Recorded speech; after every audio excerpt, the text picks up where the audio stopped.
যাকে সবাই ভেবেছিল মুক্তি পেয়েছে, সে কি সত্যিই চলে গেছে, নাকি প্রতিশোধের অপেক্ষায় আবার ফিরে এসেছে?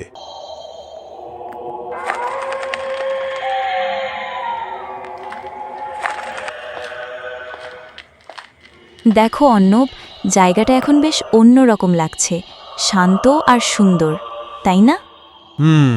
শান্ত তো বটেই, কিন্তু জানি না কেন বুকের ভেতর একটা অদ্ভুত ভয় কাজ করছে।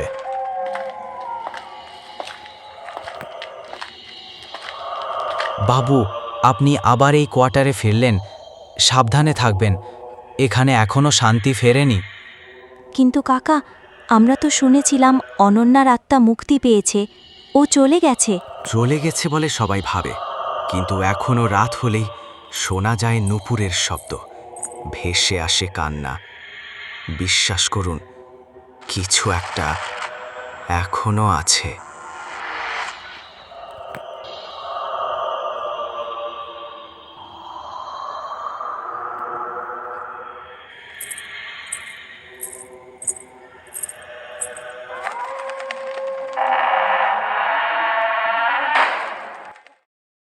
কে কে ওখানে? তুমি আবার ভয় পাচ্ছ নেহা, এখানে কিছু নেই। না অর্ণব, আমি নিজ চোখে স্পষ্ট দেখেছি অনন্যা এখানেই আছে, ও চলে যায়নি এখান থেকে।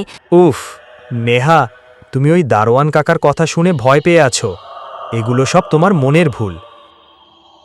না অর্ণব, বিশ্বাস করো, আমি সত্যি বলছি, অনন্যাকে আমি দেখেছি। নেহা, তুমি এখন শান্ত হও। কাল সকালে আমরা পুরোহিত ডাকব।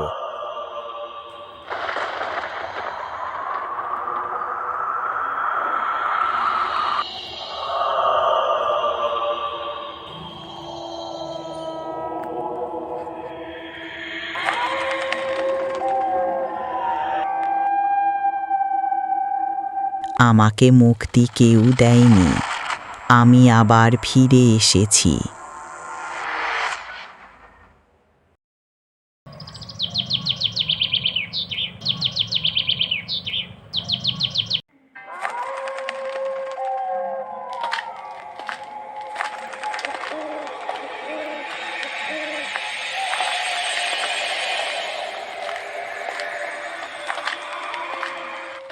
যে পুজো হয়েছিল তা অসম্পূর্ণ ছিল।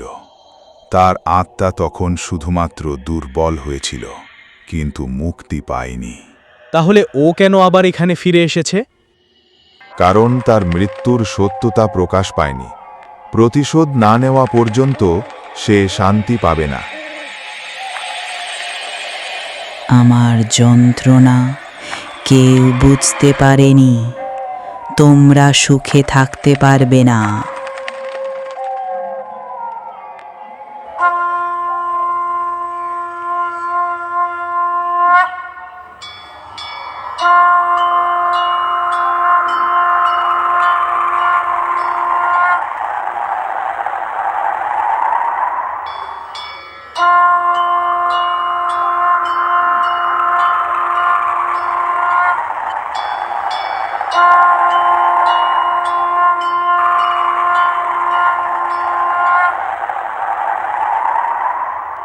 অনন্যা, তুমি তোমার সত্য প্রকাশ করো, তাহলে মুক্তি পাবে।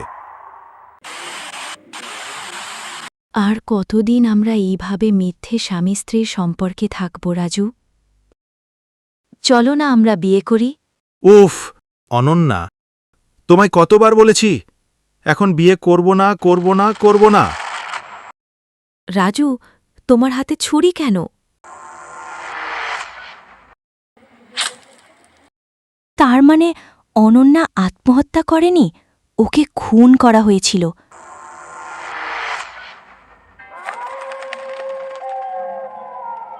সত্যি? রাজুকে পুলিশ গ্রেফতার করেছে? নেহা, শুনছ, রাজুকে পুলিশ গ্রেফতার করেছে।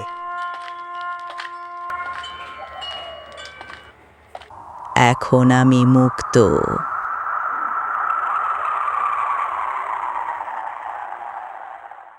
কিছু আত্মা কখনোই পুরোপুরি মুক্তি পায় না, হয়তো আবারও ফিরে আসবে অন্ধকারের আড়ালে।